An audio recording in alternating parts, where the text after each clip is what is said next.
Good evening and welcome to the 6th Annual North Texas Health Forum presented by the University of North Texas Health Science Center School of Public Health. I'm Dean Richard Kurz.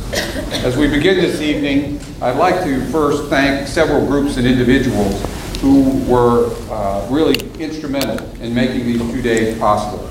First, I'd like to thank two of our key sponsors, the Blue Cross and Blue Shield Foundation for their generous financial support, as well as the Dannon Company for their contribution of yogurt to our student event this afternoon. I'm sure the students enjoyed that, and indeed for tomorrow morning's breakfast as well. I also want to specifically thank our planning committee for all the work and great ideas that they put into formulating the agenda for this event over the past 6 months. And so I'm going to recognize each one of them. They are Georgie Roberts, who is of the Fort Worth ISD, Leslie Casey, who was formerly of the Dallas-Fort Worth Health Industry Council, but we're pleased to say now is with the UNT Health Science Center, Dr. Heather Kitzman-Ulrich, who is an assistant professor in behavioral and community health here in the School of Public Health and the Health Science Center, Andrea Urquidez, who is from Tarrant County Public Health, the City Councilman Dennis Shingleton, who's also on the committee, Loretta Burns with the A.B. Christian Learning Center, Jean Tipp, who's our Vice President for Marketing and Communication here in the Health Science Center, Dina Silva and Kelly Zarwell, who are both of the Center for Professional and Continuing Education here in the Health Science Center as well. And finally, and certainly last but not least, Sally Crocker. Sally has been with me for 6 years doing these North Texas Health Forums, and I can absolutely assure you they would not come off anywhere near as well if Sally was not involved. She does an absolutely tremendous job. So I certainly want to thank all of those individuals, and in addition to our staff who helped you as you were coming in tonight to get registered and whatnot for the event. They do a terrific job as well. The theme for the forum this year is childhood obesity, which is a significant health problem for our city and county as well as for the state and the nation. Obesity is the second leading underlying cause of illness in the United States, second only to tobacco use. In Texas, certainly over 30% of the children are overweight or obese. We have the same thing in the United States, and indeed we have probably just about the same level of obesity and overweight here in Tarrant County and in Fort Worth. The immediate situation of that is potential for illness for these children, certainly, as we see the rapid rise in type 2 diabetes and other conditions among these children. But it also creates the potential for increased disease for these individuals as they become adults. But there's some good news. Much is happening in our community to try to address this problem. To illustrate this, we brought together tonight through the displays and posters that you saw out in the foyer, and I hope that you will spend some time during your time here with us tonight at the reception, or maybe tomorrow during our session, to talk with those individuals and look at their posters and see the exciting things that they're doing to try to address this problem. Our community has also developed two unique initiatives which I think are going to help us in this regard. The first, Tarrant County Public Health, in conjunction with several other organizations, has created the Obesity and Prevention Policy Council to address this issue across the county. In addition, Mayor Betsy Price has created Fit Worth, which is a program to emphasize physical activity as well as healthy eating, especially among children. You're going to hear more about those tomorrow. You can see that we are fortunate to some degree in our community, and that we have individuals who are started on this problem and who are providing resources to us to help us to begin to address it. But we must do more. And hence, the purpose of this year's forum is to encourage and hopefully to expand and facilitate the activities that we have concerning this problem in our community. To accomplish this goal, we have created a program that should expand your knowledge, we hope, of this issue, and motivate you to work with us and to work with others in the community to address it. Tonight you're going to hear from Dr. Stephen Keller, a national expert on obesity prevention, who's going to help us to understand the problem better and provide ideas that challenge us to explore new approaches to dealing with childhood obesity. Tomorrow, you're going to hear from Risa Wilkinson, a consultant to many communities in the United States, including communities here in Texas, so she is familiar with us as well. And she'll discuss how to coordinate our efforts perhaps somewhat better and somewhat more collaboratively to address this issue. And finally, we've assembled a panel of local experts who are going to provide their ideas as to what we're doing now and how we can do those things better and, again, more collaboratively. Throughout the 2 days, I hope that you will challenge us and the speakers that we have with your ideas and your questions regarding this issue. That certainly will also help us to improve what we're doing in our community. So, as you can see, we have much to do and only 2 short days to do it in. So, let's begin. First, I'd like to just take a second to welcome you on behalf of the University of North Texas Health Science Center. Welcome you to our newest building on campus, the MET building. It's a little cold today, so I'm not going to say you might want to warm around campus to look at other buildings by the time you get out of here tonight. But if you have a chance tomorrow, either before or after, we encourage you to look around our campus and to see the growth that's occurring. We're going to have a nice area out in front of our library here very soon. It's moving along. So the campus is developing. The programs here are developing among the 5 schools. We do have a brand new school of pharmacy, which will take its first students coming this fall. So lots of good things happening here, lots of expansion of our teaching programs, as well as our research, and as well as our community service and our clinical activities through UNT Health. So we're pleased you're here on behalf, I can say on behalf of the Health Science Center. And next, it's my pleasure to introduce to you Roy Brooks, Commissioner Roy Brooks, who is a good friend of our school, or certainly I consider him a good friend of our school, and who is the Commissioner of Precinct 1 here in Tarrant County. And he's going to take a few minutes to welcome you on behalf of the county. Roy.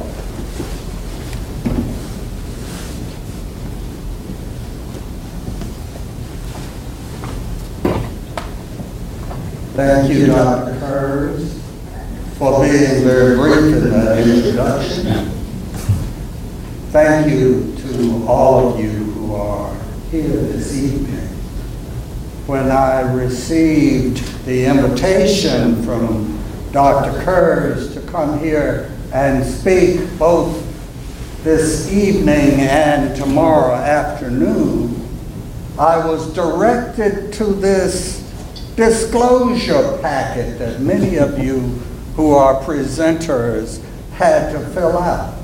And I had to affirm that I am not an academician. I don't have any conflicts of interest with drug companies or with anybody else who does research touching any of the issues that will be discussed today. I am not a physician or a business person who is trying to make money off of the things that we will learn during the course of this session. Rather, I'm just a public servant with nothing to declare, except that I've got a particular bias, and I will disclose that bias to you now. That bias is that I believe that our human capital in this community is just as worthy of our investment as is our capital infrastructure, our bridges, our roads, our dams, and the other things that allow us to provide services to this community. It is because of the bias that I have just disclosed to you that I am interested in things like childhood obesity and a number of other things too numerous for me to mention. However, I will mention just a few of them. One is re-entry of ex-felons coming back to this community. Another is infant mortality, which was the focus of a previous, two previous forums of this type, both of which I addressed. So I'm here to welcome you. Those of you who are not from Tarrant County, welcome. It's April. It's usually not this cold.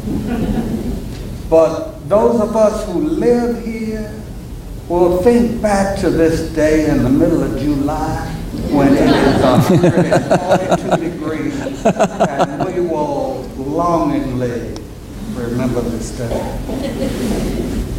I know that many of you share my bias, and that's why you're here. Our people are important. Our children are especially important. They are worthy of our care. They are worthy of our investment. And they are worthy of the very best that we can give them. Many people think that children don't have rights, but they do. They've got a right not to be hungry. They've got a right to live in neighborhoods that are safe, where food is readily available, where they can get out and be children and exercise and play and run around and ride their bikes like we used to do, John. They have a right to the presence of significant adults in their lives who care about their futures. So y'all get this conference together. Do your best in research and in sharing, because it is our children who will benefit from our efforts. And if we do our jobs correctly, everyone will benefit. Our communities will be healthier. Our workforce will be better trained because they will have been able to listen in school because they were not hungry. Economic development will take off like a rocket if we solve this problem of childhood obesity. Opportunity will be available to all. That's why we're here. To figure out how to make this a healthier community. I'll be back tomorrow afternoon to help you close out this conference. And I want to learn something by then. So I'll let you know. Thank you for coming.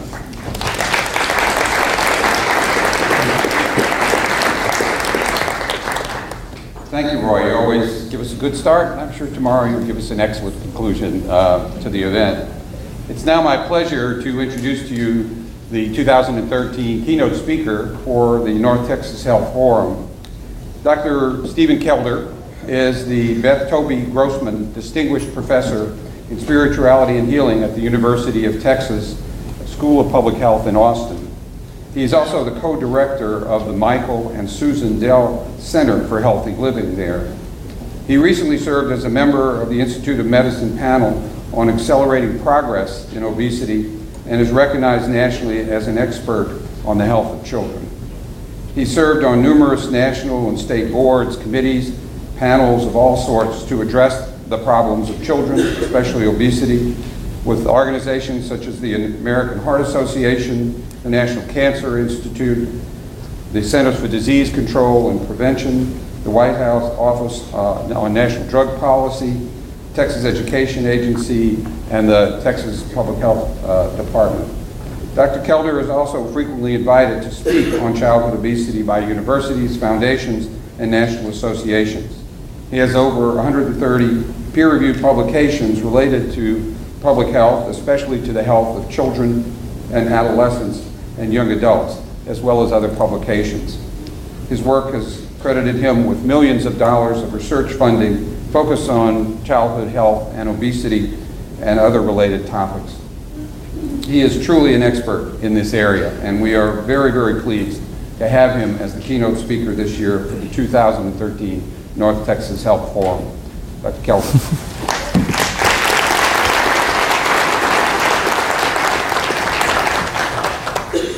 Thank you, Dr. Kurtz. And audience members, thank you for coming to listen to hear what I have to say. And I did fill out those forms. It's nice to know your commissioner's clean here. I grew up in Chicago, and I think the 3 out of the 4 last governors are in prison right now. So, looks like you got a good one here, elected official. So I'm going to talk to you about childhood obesity, and I've spent a fair bit of time thinking about this most of my career, and I hope, too, that you learned something tonight. So let me first see how this thing works, make sure it does work. There we go. So I'm going to try and frame the issue a bit for you. I've broken this talk into 2 main parts. As Richard mentioned, I served on the Institute of Medicine Committee last year that had to do, it was called Accelerating Progress on Obesity Prevention, fondly called the APOP report. And in that report, we spent 18 months, a whole variety of experts. It was chaired by Dan Glickman, who was the former Secretary of Agriculture during the Clinton administration. Had the former CEO of PepsiCo and other interested people, experts of all kinds. I served as the child health expert. And we reviewed from the Robert Wood Johnson Foundation, I'm sorry, not Robert Wood Johnson, the Institute of Medicine, funded by the Robert Wood Johnson, has put out a number of medicine reports on childhood obesity. If you sum total all of those, there's somewhere near 1,000 recommendations for people like you who come to listen to things like this and read about it and try and apply the best that we know in evidence-based as well as best practices. And our job for that APOP report was to try and narrow down a little bit, look over the last 10 or 12 years and prioritize actions that communities can take so that hopefully you'll see some reductions and achieve the good things that the Commissioner was talking about and why you're here in the first place. So I'm going to talk about that for the first half of this talk, and in the second half I'm going to talk about a grant that we're in the middle of right now, or actually at the beginning, funded by the Affordable Care Act through the Centers for Disease Control. It's called CORD, Child Obesity Research Demonstration Project. And we're doing this project in Austin and in Houston. So I want to talk about some ideas that we've tried to make use of the recommendations from the APOP report and do a sort of a structured and systematic way to get people together and figure out obesity and try and treat it too. So those are the 2 things I'm going to talk about. First of all, thank you for inviting me. I found the UNT logo, and I didn't know the Fort Worth logo until the other day, and I was pleased that it looks sort of like the UT logo. I don't know, but yeah. So it's the Stockyard place. It's good. It's good. I like beef. So anyway, so obesity. I use the word scourge worldwide. I mean, that's a pretty big word, scourge. Is it or isn't it? And I'll show you in a few minutes that in the United States, the accelerated rate of obesity, the population prevalence has gone up over the last 25, 30 years. It's starting to level out. I pay attention to what's happening in other countries, in Europe and in Africa and South America and in India. India has a large obesity problem because there's so many people there, but they have a very large and growing middle class and upper class where that's becoming a big issue. So we're advising people in that country too. What does urgent mean? I mean, urgent means we really have to do something now. It is our children, and they are our future. And there's not just costs associated with obesity. There's human misery. There's self-doubt. There's lack of energy. There's problems in the workforce with absenteeism, and problems in the workforce with not feeling right and not doing your best, and not having the energy to put it to put as much effort as you'd like to into your job. You know, we have a crisis right now with emergency preparedness individuals in this country because they may not be able to be a fireman or a policeman because they're too overweight. Their standards on the way in. Our kids are obese. 27% of the population of children are eligible, Army recruits, let's say, not children, are ineligible to serve because they're too overweight. So think about that, 27%. If you're a family that has had, you know, multiple generations of Marine Corps or Army or Navy or whatnot, Air Force, and your child can't get in because they're overweight, 27%. That's an urgent thing. So it's urgent in the first responders, it's urgent with the military, it's urgent with health care in terms of dollars spent. It's urgent on an individual level, on a state level. So I do agree with your commissioner and say that this is something that deserves our attention, deserves coming out to events like this tonight to learn more about how you can do something about it. So what to do? What can you do? I'm going to talk just a minute about the rates. I mean, in my world, everybody knows these population prevalence numbers of how many people are obese, but I thought maybe you guys don't. I'm just going to touch on it just for a minute and show you this obesity curve. Whoops, I gotta get out here. I gotta move around a little bit. This headphone is kind of nice. So here we're looking at a study called NHANES, where they've been measuring the population prevalence of all sorts of different things since the early 70s, 1971 all the way out to 2007. And these numbers show us the overweight kids are here. And these are kids from age 12 to 20. The obese kids are classified a little different as here. And here's one of the real points of this slide. This is the rate of severely overweight kids. You know, we use different labels for people of this age range. With adults, we call it morbidly obese. You know, there's classifications. It deals with reimbursement schemes. It deals with, you know, understanding the urgency of the health problems associated with it. We've got a growing rate of severely obese kids defined by the CDC as 120% of the 95th percentile. So that's a little hard to understand, but that's a whole other story. But anyway, so it's growing there. The overall rates you can see by ethnic groups there. So this is not a problem that affects everybody at the same rate. It's a little bit different by income level, it's different by geography, it's different by your socioeconomic status, how much money you earn. So it's hard to find a one-size-fits-all solution to this problem because there's variation. And here, again, the severely obese kids, I just broke it out by subgroups of ethnicity. And it's the African American kids who had the highest rate. You know, you can see these numbers here. It's actually 11.29% of African American kids between the ages of 12 and 20 are severely obese. And you know, as a rule of thumb, severely obese means you're carrying about 100 extra pounds. So imagine if you're 12 years old and you're carrying about 100 pounds. You know, I have a son who's actually 12 years old right now. He's about this tall, and he weighs 105 pounds right now. So he would weigh 205 pounds. I've talked to surgeons who are doing bariatric surgery on kids less than 10 years old in this country. Now you can say, should you or shouldn't you? Apparently they went through all different forms of treatment and decided this was the best way to try and solve that particular problem.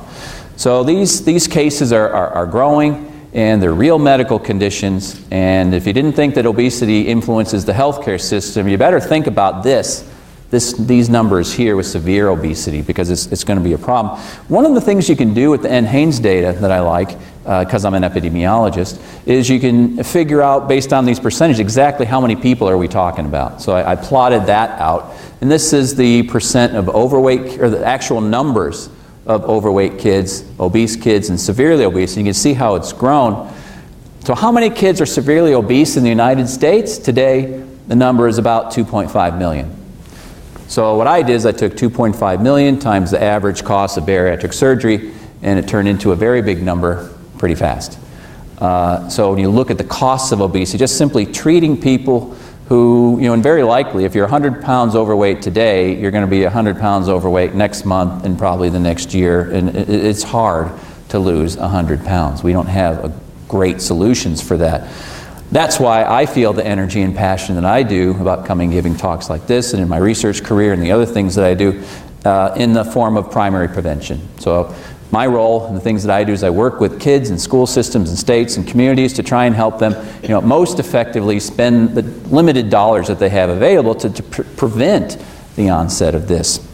So anyway, there's a few more facts and figures that you can see from the IOM report. All these are in that APOP report. There's estimated expenditures at $190 billion associated annually with obesity. $4.3 billion has been associated with just the absenteeism related to obesity in the work site. So there's real work site issues. There's experience rating with healthcare and insurance and things of that nature. So I'm not going to talk any more about this. Just suffice it to say it's a big problem, and I think it's worthy of that word scourge that I put on there. So there's a copy of the report. If you want to go get it, just go to the Robert Wood Johnson and look up Accelerating Progress in Obesity Prevention. You can download it on your computer before you leave here tonight, if you have your computer with you.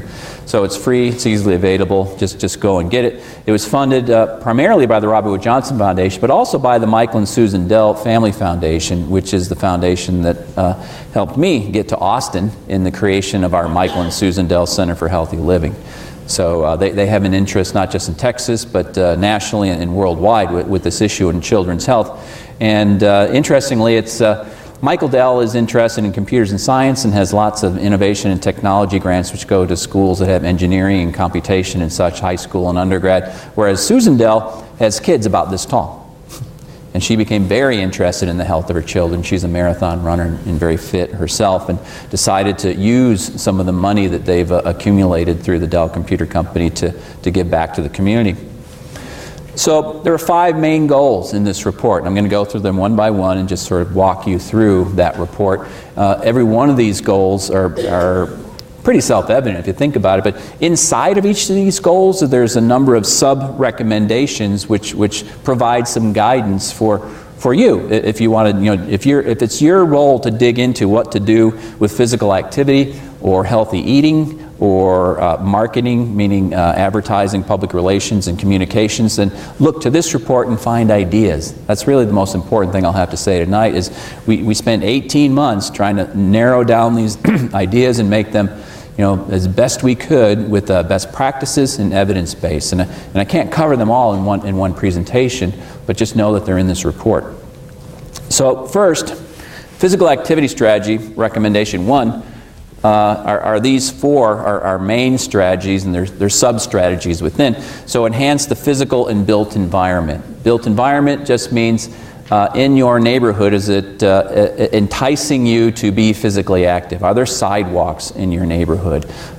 Is there too much traffic and the kids, it's unsafe for them or they'll get run over? Things of that nature are the physical and built environment. And if you're in charge, if you're the urban planner or city planner for Fort Worth, I hope you're somewhere in the crowd, then you actually can have some influence with your regulatory powers and with the way you get creative and think through planned communities or other types of communities. Or maintenance of bike paths and park space and things of that nature. That's what's in this recommendation. 2, provide community support for programs designed to increase physical activity. It's at the YMCA or other areas. Adopt physical activity requirements and license child care providers. And I want to highlight this one for a second because we've got some studies in Houston with Head Start centers, and we're finding a fair bit of obesity. I think 20% of kids as young as age 3 or 4 are obese already. And Head Start centers, they have a curriculum too. They're trying to get the kids a head start, trying to get them caught up with their reading and their social skills so they're ready for school, that they come closer ready. They're finding that obesity is interfering with things that are happening at the Head Start. And there was an IOM report which came out about 1.5 years ago that gave a lot of advice to preschool and Head Start centers. With regard to physical activity, the recommendation is 15 minutes per hour. That's in conflict to a little bit with trying to get your curriculum done at the Head Start. But for any of you that are a parent of little kids this tall, they need that 15 minutes, right? They really do. But they're not getting it in some places, so we need to have reports which remind us that we need to do things like that. So Now, I highlight these in part because, although, again, I can't cover all the ground, there's legislation in today's legislative docket at the state legislature in Austin, and bills, House bills and Senate bills they're under review and working their way through the system right now regarding some of these strategies. So I just wanted to highlight a couple of them, which each of these sections. The one, House Bill 1102, has to do with what I said earlier. It's recommending that city planners and Department of Transportation in Texas look and ensure that they have some sort of statement about walkability and individual physical activity and bike paths as they're contemplating, expanding roadways or planning communities or doing what they do with the Transportation Department. This is a significant bill in and of itself. They might not actually do it because there's extra costs involved sometimes, but that's the fact that the city planners start thinking about building this stuff in through the Transportation Department is a big step forward. So you can see those bills and look them up. I just put them in here because you can find this talk online and you can look up those bills. Or I should say, if you wanted to visit the Michael and Susan Dell Center for Healthy Living, the place where I come from, our website, we've listed all the bills that pertain to diet and physical activity and tobacco too, that pertain to kids. You can find them easily and nicely organized. But I was happy to see that our state legislature elected officials are thinking about this. The second one, provide and support community programs designed to increase physical activity.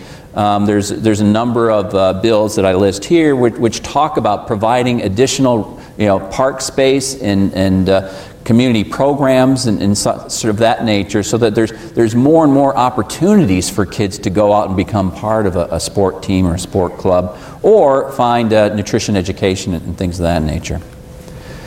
So, oops, I should go back. So the last one says provide support for the, that's covered up by a little bit, or I should say that at the bottom here is what that preschool report looks like, the IOM report. It's really a very, very good report. If you're involved in preschool education with kids, I encourage you to get that report and have a look at what's in there. But strategy 1.4 has to do with promoting the practice and science of physical activity. And a lot of what we know and what was in these reports has already been reported on elsewhere. I look to the physical activity guidelines when I want to find out how much physical activity to get and what kind of physical activity to get, and if that's the foundation of my physical education activity program, I look to these places. So the recommendations for kids right now are 60 minutes per day of physical activity of your normal weight. If you're overweight, then it's 90 minutes per day. So think, how can your school system, how much physical activity should your school system be responsible for? 60 minutes, 90 minutes, 40 minutes? Well, it depends on the situation, of course, but trying to maximize the opportunities and maximize the requirements, I suppose, for physical activity is what we need to do as a community to ensure that our kids get 60 minutes of physical activity. And that's what these reports do, is they bring all the science together and come up with that number, and the number happens to be 60 minutes or 90 minutes. So we have another strand. The second strand is called food and beverage recommendations. So it ranges from adopting policies to implement practices to reduce overconsumption of sugar-sweetened beverages. Sugar-sweetened beverages are a particular substance which has very little or no nutritional value, yet we drink and consume a great deal of it. Right now we drink more sugar-sweetened beverages, kids do, than they do milk. That happened a few years ago. I don't have the chart, but they crossed over. More consumption of sugar-sweetened beverage than milk. And for those of you who saw that guy break his ankle on the basketball, you know what I'm talking about. I thought to myself, how much milk did that guy drink instead of sugar-sweetened beverage? Actually, I'm being a little facetious, but milk clearly is a foundation for bone growth. Also is basketball too, I should say, because it's a weight-bearing physical activity. But anyway, so what kind of policies can you do to limit consumption? Not get rid of it altogether, but let's think about how much is enough for kids to get, and think about how they get it and how much they consume. Increase the availability of lower calorie and healthier foods. Use strong nutritional standards. Use financial incentives and zoning strategies. Examine the effects of the U.S. agricultural policies. These are the 5 strategies or sub-strategies within. You can find them in the report and look at them on your own. The fact is, though, that we don't provide a lot of good nutrition education in this country uniformly across the board to the people that need it. So I'm going to talk about that in just a second. Just to mention the statewide strategies, the things that are in the legislature and churning its way through right now. Strategy 2, adopt policies to implement practice for sugar-sweetened beverages. There's how many? 1, 2, there's 3 bills in process right now for raising the sugar-sweetened beverage tax. There's a great deal of interest in that. There was a bill up last time, a 1 penny per ounce increase in tax. And remind you, we already have taxes on sugar-sweetened beverages and what they call foods of minimal nutritional value, candy and stuff like that. We have taxes in this state and in I think 30 other states in the country. So it's about raising it. 1 penny per ounce will generate nearly $1 billion in revenue to the state, just this state of Texas. So people are looking at it as a way to find money to do community programs in your local community if it was created a fund that would support that. But also there's economic arguments, just like with tobacco. You remember we raised the price of tobacco in part to discourage the use by teenagers who have limited money to them. You know, I was in New York City last week and the cost of a pack of cigarettes over the counter was almost 12 bucks. So that is a lot of money. And you'd probably think twice if you were 14 years old before you dump 12 bucks a day into a pack of cigarettes. So the same thing with sugar-sweetened beverages. The economists have made the calculations and we would expect a reduction in consumption of sugar-sweetened beverages, which is non-nutritive. Therefore, it becomes a target. We could debate the right and wrong of that and we should, and we will in our state legislature.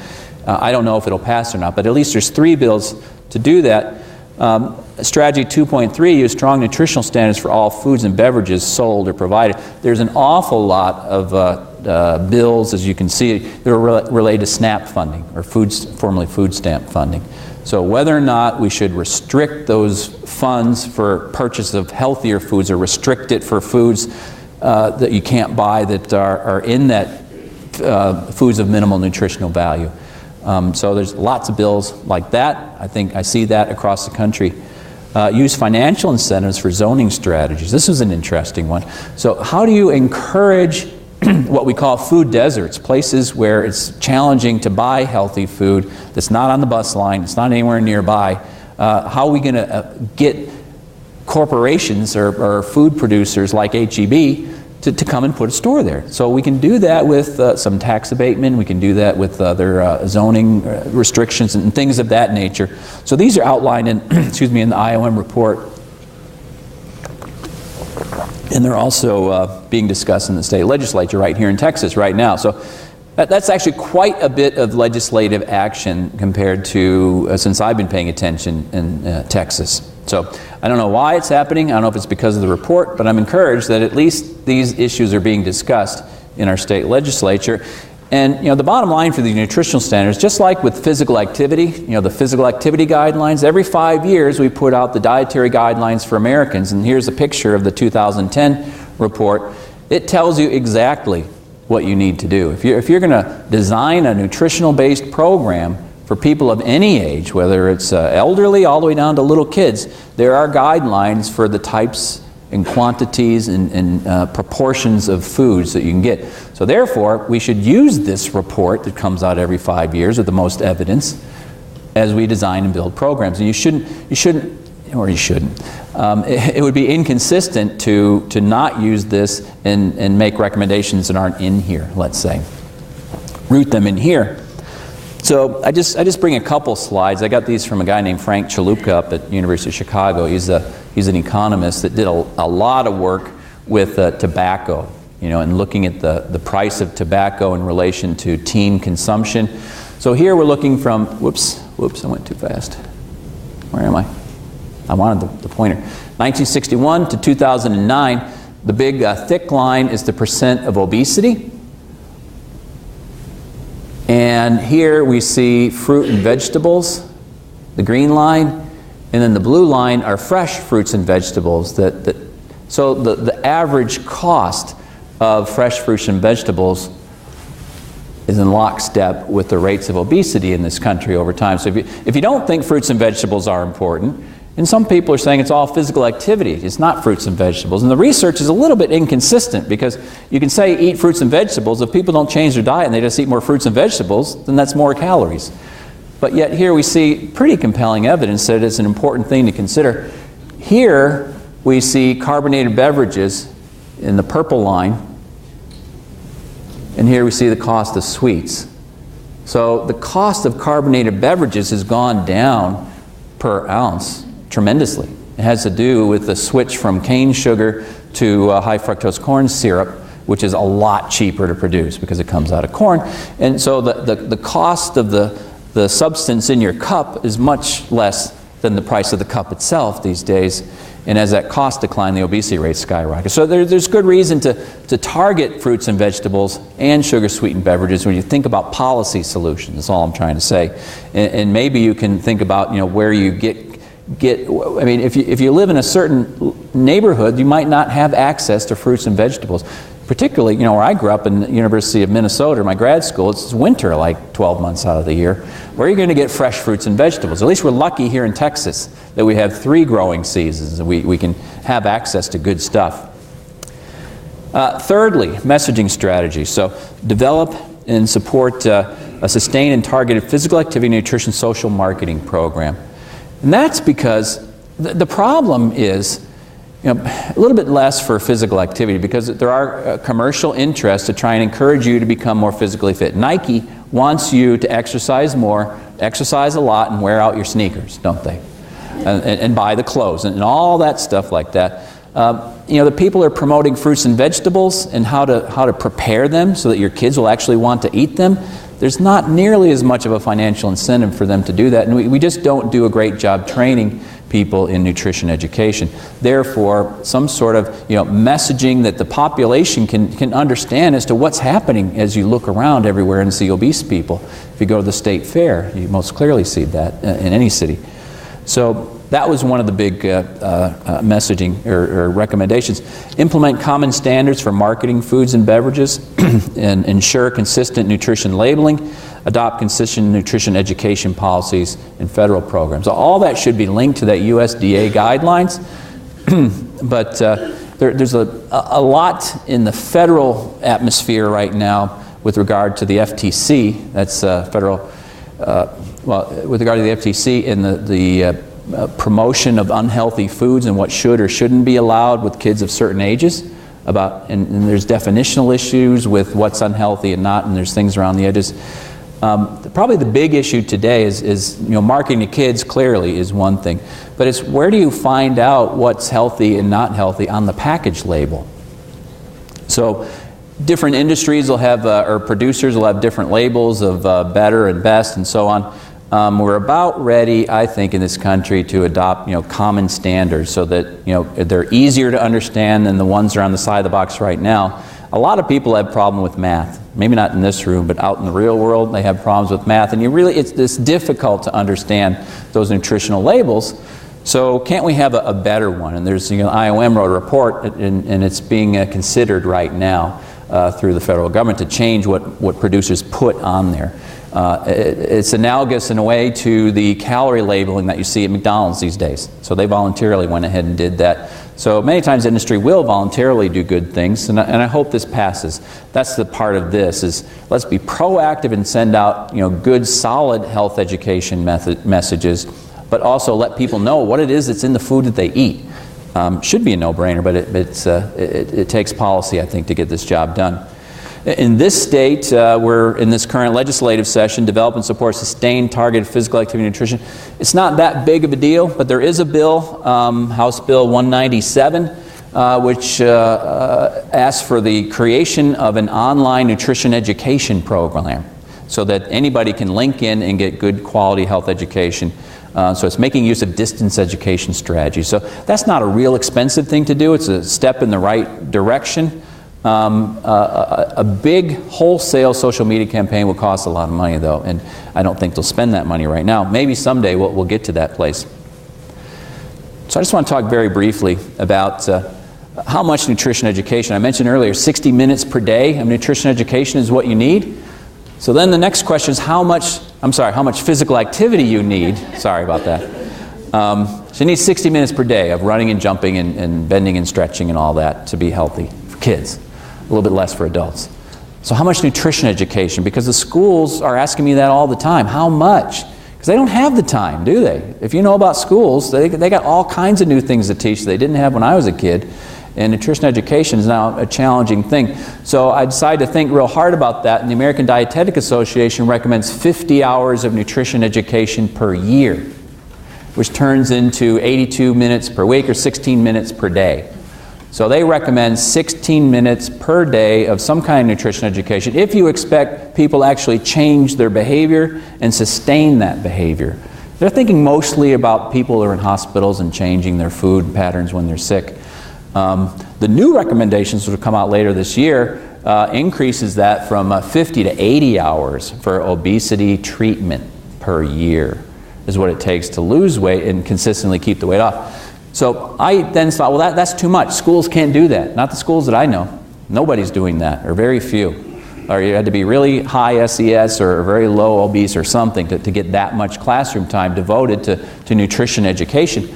Here, what I call necessary is I looked at a whole range of projects which are randomized controlled trials, which are funded by the federal government, school-based programs, and averaged them out to about 25 hours per year of elementary or middle school health education led to a noticeable effect in a randomized controlled trial. So you could call that evidence-based. That means 41 minutes per week or 8 minutes per day. So the next question I've been asking the schools are, can you give me 8 minutes per day? So I'm sitting at a school meeting in the food service director, like, can you give me 3 minutes per day? As the kids, all of them are going into the cafeteria, and you've got a board flashing, stuff and information. Can you put posters up? Can you put health education in your scrolling screen? Can you make a PowerPoint and do a little bit of education? And sometimes they say yes, and sometimes it's posters on the wall, and maybe I'll get a few minutes per day of classroom instruction. But I think that's the way we have to think about it now. So I'm shooting for that. How much is provided? That's from national surveys by the Centers for Disease Control. What's provided to our kids today is about 1 minute per day. And that's just average across the year. And that's usually a lump either at the beginning of the school year or in the last month in May when everyone's getting squirrely about leaving the school year. So you just throw all the nutrition ed there. So it's not really a minute per day even across the year. So how much do we get in unhealthy? I couldn't, the bar wasn't tall enough. It was about 7,000 food ads per year, 146 minutes per week, or 21 minutes per day of unhealthy food advertising our children are being exposed to and receiving. That's through television and other forms. So when you contrast 21 minutes per day with 1 minute of nutrition ed, you can see that we're not doing it anymore. So I encourage you to think about how can you squeeze some nutrition ed into your communities, into your schools, into your churches, into your work sites, because people don't know anymore. I took home ec 30, 40 years ago, and they taught me how to cook in high school. But that's gone. That's all gone today. So where and how do you learn how to cook? So healthcare ensures work sites recommendation 4 has to do with providing standardized care and advocate for healthy community environments. Ensure coverage and access to and incentives for routine obesity prevention screening, diagnosis, and treatment. That's a really big thing. If I was 100 pounds overweight right now, my doctor, and I didn't have any other co-problems, comorbidities like blood pressure, diabetes, there's not much they can do in form of treatment for me. Unless I get diabetes or hypertension or some other thing, then I can enter into the system and it can be reimbursed. So we really need to work on this with the healthcare providers. And some of them that have a large insurance pool are moving in that direction. I've seen it. In fact, many of them have contacted my group to provide community health education services, not only to prevent the onset of obesity, but in the treatment form. I see this as a big growth field. Not just for insurance companies, but also for corporations that are self-insured, because they're seeing the financial problems that accompany an obese workforce, and they're going to start paying for treatment themselves through their worksite health promotion. So encourage active living and healthy eating at work, and encourage healthy weight gain during pregnancy and breastfeeding. So those are all strategies that we know about. Finally, it says 4, but it's really 5. I made a mistake, typo. This is physical activity. So the IOM report says that schools can be a hub for information dissemination. Schools can't carry the whole load by themselves. As anyone that's involved in schools knows that's true. You need a community approach. You need everyone to get involved. You need all of you to listen to, I guess, to this or read the report and get together and provide strategies. You need fit worth is what you need. Good. I'm glad you're all here. You need a group like that to stand up and say, we are going to do something about this. We're going to find the money. We're going to encourage the government officials and the schools and the healthcare system to do something about it. So IOM recognizes that and highly encourages it, and you'll hear more about that tomorrow, I suppose. So require physical education opportunities at school, ensure strong nutritional standards for the foods that are served to school, and encourage food literacy. That's what schools we recommended that they do. In Texas, we do a pretty good job with elementary and school and middle school with regard to physical education requirements. So not a big problem there. That's physical education. That's not your 60 minutes.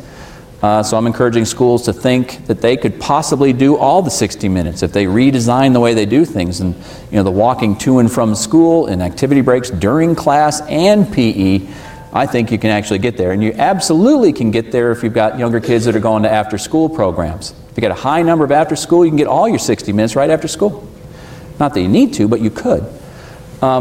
Strong nutritional standards. The USDA, I think, is going to solve that problem for us. We're right now determining what the standards should be for meals. In middle school and in high school, we have the reimbursable food line and what's called the a la carte. The reimbursable depends on federal funds in the foods, and those are regulated, what's in those foods. The a la carte line is not. That's now been brought together, and the USDA is now building rules for both of them together. So that means I think the food quality is going to improve in schools, but it's taken, I think, an abnormal amount of time to get these regulations, discussed and vetted and then adopted. So stay tuned on that. Right now, we've got school districts, many of them outsource their food companies like Cisco or Aramark or Sodexo. I can see in one, Sodexo in one district is different than another district because it depends completely on the contract that they sign. So I've been gathering in contracts and examining them, and some of them aren't what you'd probably want. So look at your school districts, get your contract, read it, and find out what those incentives are for healthy foods while we're waiting for the USDA to try and solve the problem. We have a number of bills along these lines right here in the Texas legislature. So requiring physical education. There's a bill that says let's make it required for PE in all semesters in middle school. Now it's 4 out of 6 semesters. Let's have all of them in there. That's a big improvement. Ensuring strong nutritional standards in all foods and beverages. There's a number of bills along those lines too. I better speed up just a tiny bit. So anyway, I'm going to stop with the IOM report and just say that a companion piece to the IOM is something that's called the Weight of the Nation. HBO has produced a series of films that you can use for your community meetings. Some of them are short, like 10 minutes, and you can get a group together like this and see the film and then generate a discussion. Or you can go with full-length films that are a couple hours. They're good for schools and communities. Now, they're meant to be conversation starters and to direct that conversation towards things which are more evidence-based, best practice, and hopefully meaningful. So I invite you to have a look at that. That Weight of the Nation has community kits and all sorts of resources and things. If you're involved in this field in your community and in Fitworth, you should have a look at this website for sure. So that's just a schematic of the 5 different areas. Let me just briefly introduce the Texas Cord Project because it's an attempt to operationalize some of the things that we talked about in the IOM report. I'm going to skip this, or our study team. The one person I'll mention is Eric Finkelstein, is the economist that generated those numbers which are related to how much obesity costs. So we're paying very careful attention in this research project to how much things cost so we can do the first-rate job on determining, if we get an effect, how much will it, be into the future? Because all the politicians need to know these numbers before they say, yes, we're going to spend money. So we're trying to be very careful about that. There's great need, as I mentioned, in low-income communities. The benefits, if we figure out how to, and you'll see in a second what our plan is, to work with the medical community, get physicians involved, primary care and pediatricians, in working with obese families to assist them in training and learning how to redesign the way they do food and physical activity at home. I think we will have something to say to the federal government as the Affordable Care Act gets implemented. And maybe, things that are near and dear to me, prevention, get put into that system, and there'll be some dollars available to implement these best practices. There is a shortage of funding in this area, I will say, I think, to uniformly change the obesity rates, and we have to figure out a way to do it. So you need these demonstration projects to do it. It's based on 2 IOM reports, which are primary care and public health. I recommend you have a look at that report. You can download it for free too, and the APOP report. We're doing primary prevention, which means targeting whole communities to prevent the onset of obesity. And we're doing secondary prevention. We're screening people in the doctor's office, and those that screen in the obese category get additional services. It's kind of hard to look at this, but basically it's just a schematic that says we're embedding secondary prevention inside of primary prevention. So here's our 2 areas: Travis County, north and south; Harris County, Houston, north and south too. These 2 geographic areas were carefully selected based on housing prices and economic interests and level of education and things of that nature to be as comparable as 4 communities, set geographical areas can be. Here they are in a little bit more detail. We mapped the percentage of ethnicity. We mapped the percentage of poverty and such. And so we're ensuring that we're going into lower income communities and then trying to match them on treatment versus control in these communities. So our primary prevention consists of a preschool obesity prevention program for kids in age 3 and 4. And then we're also in elementary school, K through 5, implementing the CATCH program. So we're doing that, and we're attaching to that with the healthcare clinics next step, which is a physician-based program for providing information to parents of children who are obese. Probably like Marco Rubio. But so the secondary, if you get that joke. Saturday Night Live had a good spoof on that.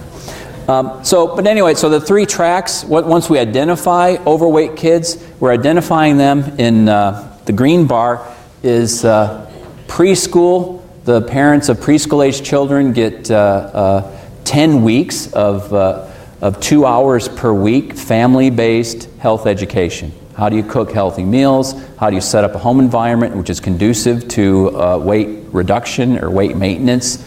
So it's really intensive training for the families, followed by 7 to 8 months of monthly get-togethers and such. We're doing the same thing with kids of school-age children. So it's parents and then their children of these 2 different ages. They get a number of services. Secondary prevention includes our AMEND program, which is a program that we've been working with. It's actually an international-based weight loss program. It has a lot of evidence that it should work. And then we're also partnering with a local group, Local Texas, called It's Time Texas and Active Living, and we're implementing our own social media campaign. And you can do social media on a low-cost basis, and that's what I wanted to experiment with because advertising is pretty expensive. And we're using text messages. So there's 2 text messaging campaigns. One is to recruit all the parents at the elementary schools. It's about 15,000 parents to give me their cell phone numbers, so that I can send them a message a couple times per week, which has an embedded web link and other information related to this primary prevention CATCH program, so they know what their kids are supposed to be learning in school and can learn about community events that they might choose to participate in with regard to healthy food and physical activity.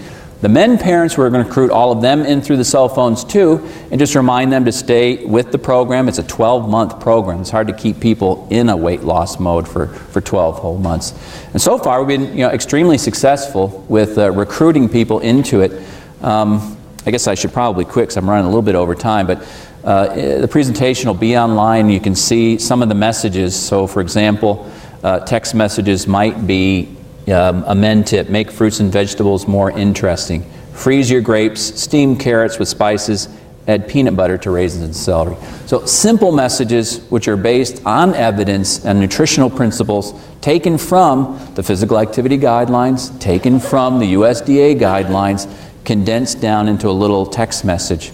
And so far, the parents like it. I've learned a whole lot about how to do this. There's third-party companies which will manage this whole thing, and it's relatively inexpensive.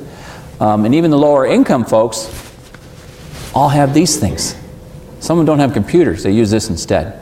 So, but anyway, I endorse this strategy so far. It's not evidence-based yet, but so far we're having a great deal of success with it.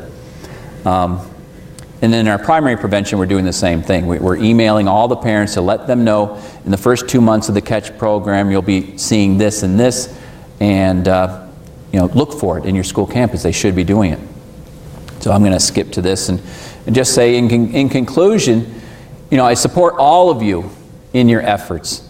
And the idea that you're here tonight and spending a little time after dinner to listen to me and to listen what these strategies and recommendations are gives me heart that Fort Worth will achieve their goals. It requires a great deal of persistence. It requires organization. It requires different people from different disciplines getting together. If there's anything that we know in obesity prevention, that it's not one stratus that is going to do the job. Schools can't do it all by themselves. State government can. Local government can. The hospital systems can't. It has to be a joint effort because the problem of obesity is too big to solve with one strategy. You need them all. So I will finish there and just say a lot of these strategies are on our msdcenter.org website. You can also examine our bills tracker and the projects and things that we do there. And also that I make heavy use of Twitter and try and tweet out funding opportunities and new best practices and government reports and stuff to people just like you. So I invite you to follow me on Twitter. And I will end there, Dean Kurtz. And sorry if I went a little bit over. Great. Thank you.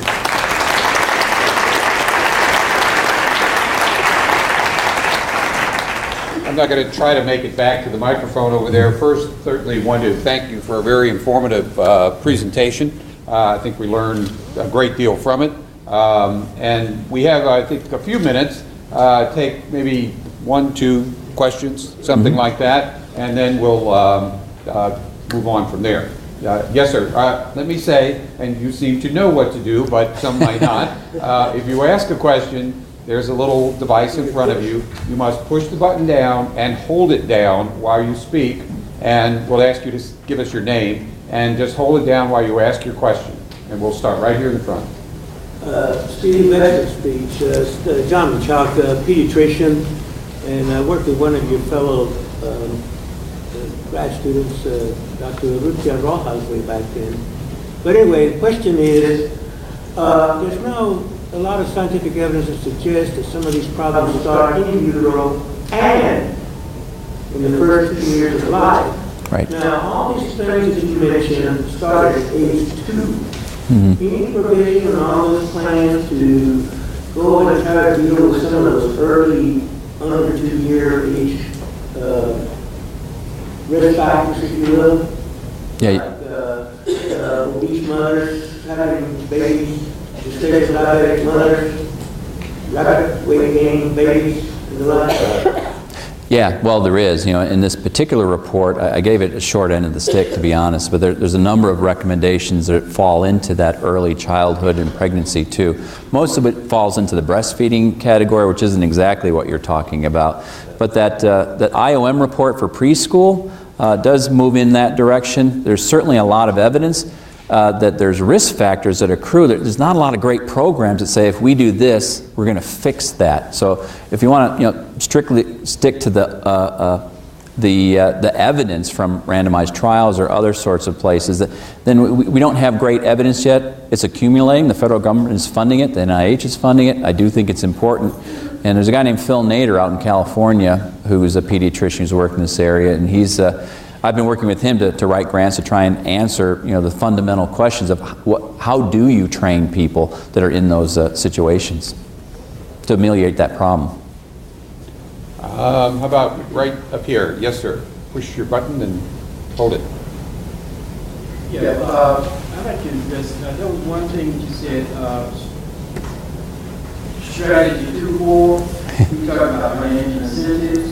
businesses coming into the low-income community. That doesn't seem to be working. I don't know if you could have done it living in Texas, but I can take you this out to show that you will be able to do it not working.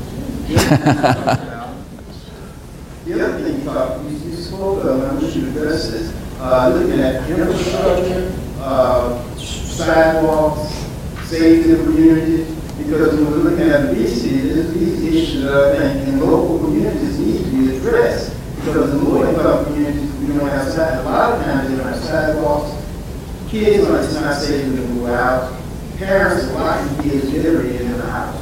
So maybe when we talk tomorrow, when we're talking about some of these house bills, maybe we talk about it right now. They're quality reports recently, but they're cutting this stuff out. Yeah. Well, you're absolutely right about everything you said. I think is true. We need to do more. It's not enough, or it's not even in existence today, what we'd like to have happen. So, sidewalks fall under that strategy and physical activity that we call the built environment. So let's build sidewalks. That's all too easy, isn't it, to a certain extent? But do it in a place where there's high crime, and still people aren't going to walk on that sidewalk until you fix some of the crime issues, right?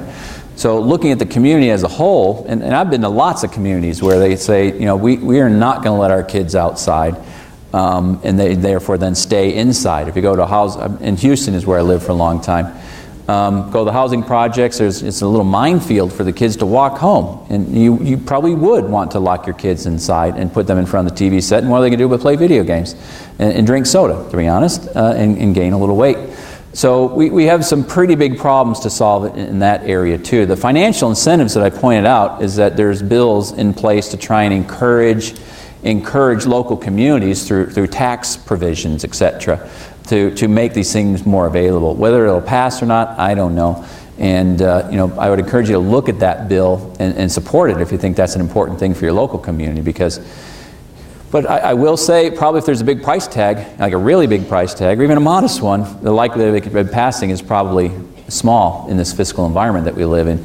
It's been now several years when everyone's throwing up their hands. There is no money for new stuff. Maybe we'll get out of this recession someday, and that may not be true. But some of the people who talk about the sugar-sweetened beverage tax, $1 billion in the grand scope of things, it's a pretty, even for a state the size of Texas, $1 billion is a lot of money. So how it gets directed, if it does get enacted or not, it's an effort to prevent the onset of obesity and to fund good ideas. And we have to argue over which are the best ideas. I would say the best ideas are ones which are part of these strategies in the IOM report, which have some evidence underlying them. Yeah. But these are problems, absolutely. So let's take one more. Way in the back there where the gentleman is waving. Thank you for great presentation. And in your presentation, the prevalent trend graph you showed in the presentation show that kind of race and ethnic kind of may play an important role. And in previous literature, we also know socioeconomic factors may affect kind of the childhood obesity. And what do you think about that? And how can we take such factors into consideration for successful intervention? Yeah, if I gave a full lecture on the differences by all these different factors, I would have mentioned that, but I couldn't do that tonight. But you're absolutely right.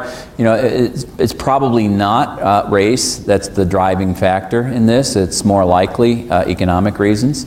So you're right. The lower income neighborhoods that you have that have problems with regard to being unsafe to be physically active, that don't have healthy food outlets or places to go or bus lines, that's where you see the higher rates of obesity. So it's very much is a socioeconomic problem. I just looked at the categories. The Haynes study, unfortunately, doesn't have good socioeconomic measures. So I just want to merely point out that they do vary, but what also varies within those kids that I didn't have the data was how much money they have in their families. So you're right about that. Yeah. So let's wrap up this part of the evening. I want to say a couple of things. First, please join us for the reception, which is right outside the foyer here after we conclude tonight.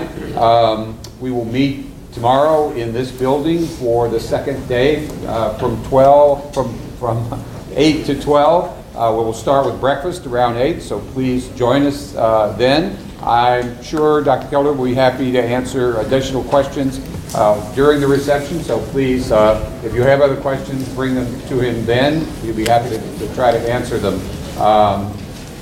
Please drive carefully on your way home, and have a good evening, and thank you for joining us this evening for the first session. Good evening.